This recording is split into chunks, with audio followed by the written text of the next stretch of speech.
carême particulier, avec l'équipe pastorale de notre secteur paroissial, nous avons pensé proposer une prédication virtuelle. D'une part, les conditions sanitaires ne nous permettent pas de nous réunir, et d'autre part, nos églises sont bien froides pour le faire. Nous allons avoir une rencontre hebdomadaire où alterneront chant, prédication, prière.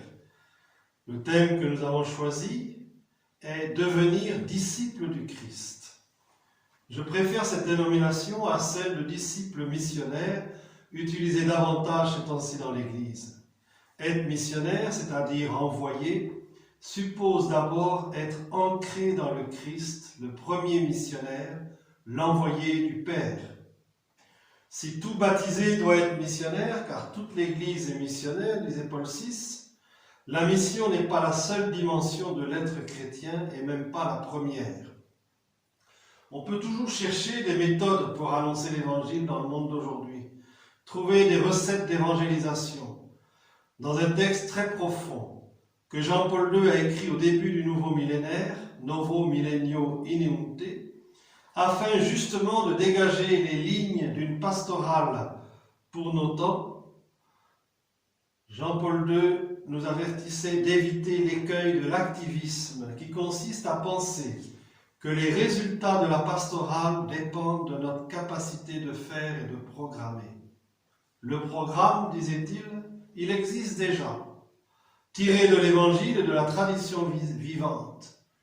Il est centré, en dernière analyse, sur le Christ lui-même qu'il faut connaître, aimer, imiter, pour vivre en lui la vie trinitaire et pour transformer avec lui l'histoire jusqu'à son achèvement dans la Jérusalem céleste. Prenons l'exemple de l'arbre, un chêne. Sa beauté consiste en une frondaison large, équilibrée, mais cela suppose une racine pivotante qui va chercher en profondeur dans la terre. La dimension missionnaire de la vie, c'est la frondaison qui s'étend, branches et feuillages au dehors. La racine, c'est l'intériorité qui en est la source. Aussi, être disciple de Jésus-Christ, cela commence par creuser une intériorité profonde et stable. C'est donc par là que commenceront nos réflexions de carême et nous terminerons bien sûr par la dimension missionnaire. Nous nous inspirerons toujours des lectures que l'Église nous propose en semaine, durant ce temps qui conduit à Pâques, et je vous invite fortement à les lire chaque jour.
Évangile de Jésus-Christ selon saint Matthieu.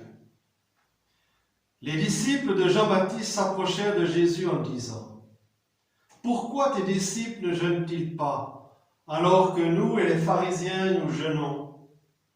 Jésus leur répondit : « Les invités de la noce pourraient-ils donc faire pénitence pendant le temps où l'époux est avec eux ? Mais un temps viendra où l'époux leur sera enlevé, et alors ils jeûneront. » Acclamons la parole de Dieu. Louange à toi, Seigneur Jésus.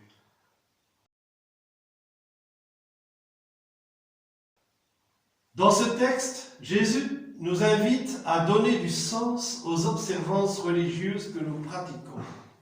Le jeûne ou tout autre acte religieux n'a pas de sens pour lui-même. Une tradition vide de sens n'est qu'une coquille d'œuf vide. On jeûne dans un esprit de pénitence. Or, dit Jésus, on ne fait pas pénitence à une noce. Les disciples doivent prendre conscience que le Christ, lui qui est l'époux venu sceller l'alliance éternelle, est présent. Et c'est pourquoi ils ne jeûnent pas. Mais dès que le Christ sera absent, après la Pâque, le jeûne fera partie des pratiques de l'Église durant certains temps liturgiques, en particulier en préparation des fêtes. Mais durant le temps pascal, bien sûr, il ne convient pas de jeûner, ni le dimanche. La loi du jeûne dans l'Église a été très allégée de nos jours. Nos anciens jeûnaient durant tout le carême, hormis les dimanches, et chaque veille de grandes fêtes, et il y en avait. Aujourd'hui, les 2 jours de précepte pour le jeûne sont le mercredi des cendres et le vendredi saint. Ces 2 jours-là, en principe, on ne prend qu'un repas. Il est bon de le faire, si on le peut, également les vendredis de carême. Pourquoi jeûner ? Nos contemporains ont revalorisé le jeûne pour un bien-être personnel. Il purifie le corps, le désintoxique, libère les énergies de l'esprit. On a parfois dit même que le jeûne permettait le partage, et c'est pourquoi on a souvent organisé des bols de riz pour des actions caritatives. Tout cela est vrai, mais ce n'est pas suffisant. Le premier but du jeûne est de purifier la force du désir, qui est en nous comme un moteur de l'agir. La force du désir dans le cœur de l'homme est illimitée. Et si on ne le pose pas sur de vraies valeurs, alors on cherche l'infini dans les biens temporels de manière démesurée. C'est ce qu'on appelle aujourd'hui les addictions. Elles peuvent être de tout ordre: l'argent, le plaisir, le pouvoir et tant d'autres. Le jeûne est comme un sevrage qui permet de creuser le désir en profondeur, en nous coupant temporairement de tous ces biens qui nous assaillent quotidiennement dans une société de consommation débridée. Il faut en effet développer en nous la racine en profondeur. Dans des régions où sévit la sécheresse, comme au nord du Bénin, je prends l'exemple des arbres fruitiers.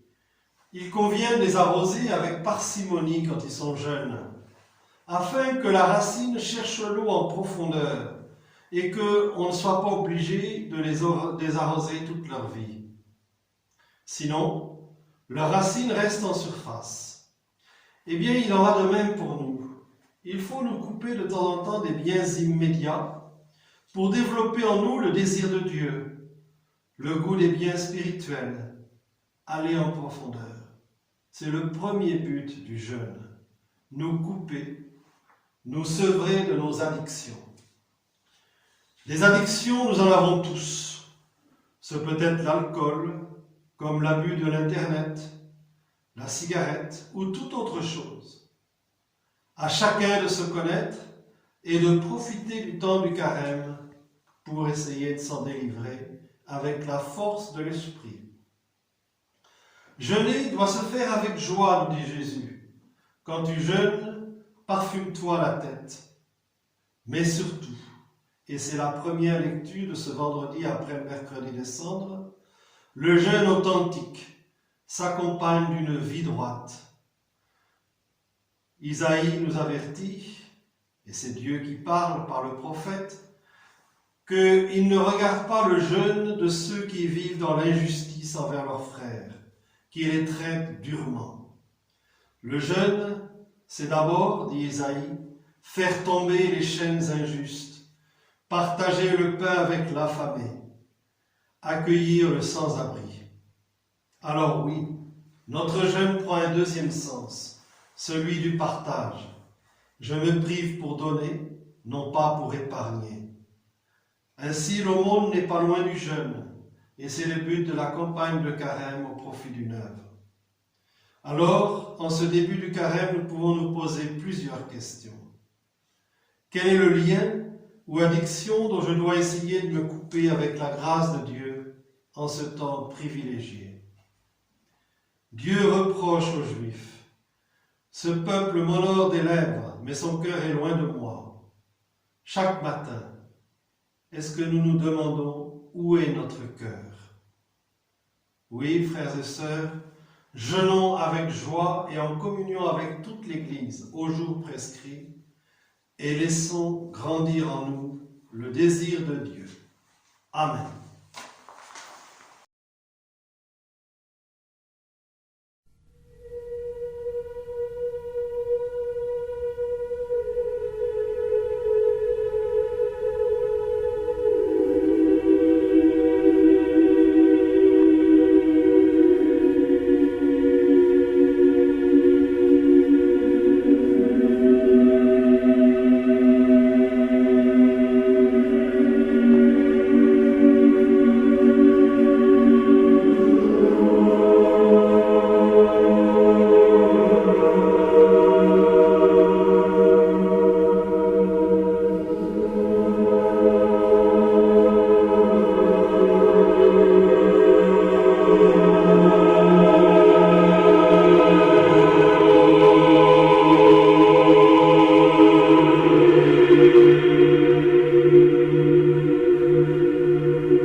Mon Père, je m'abandonne à toi. Fais de moi ce qu'il te plaira. Quoi que tu fasses de moi, je te remercie. Je suis prêt à tout, j'accepte tout, pourvu que ta volonté se fasse en moi, en toutes tes créatures. Je ne désire rien d'autre, mon Dieu. Je remets mon âme entre tes mains. Je te la donne, mon Dieu, avec tout l'amour de mon cœur, parce que je t'aime, et que ce m'est un besoin d'amour de me donner, de me remettre entre tes mains, sans mesure, avec une infinie confiance, car tu es mon Père.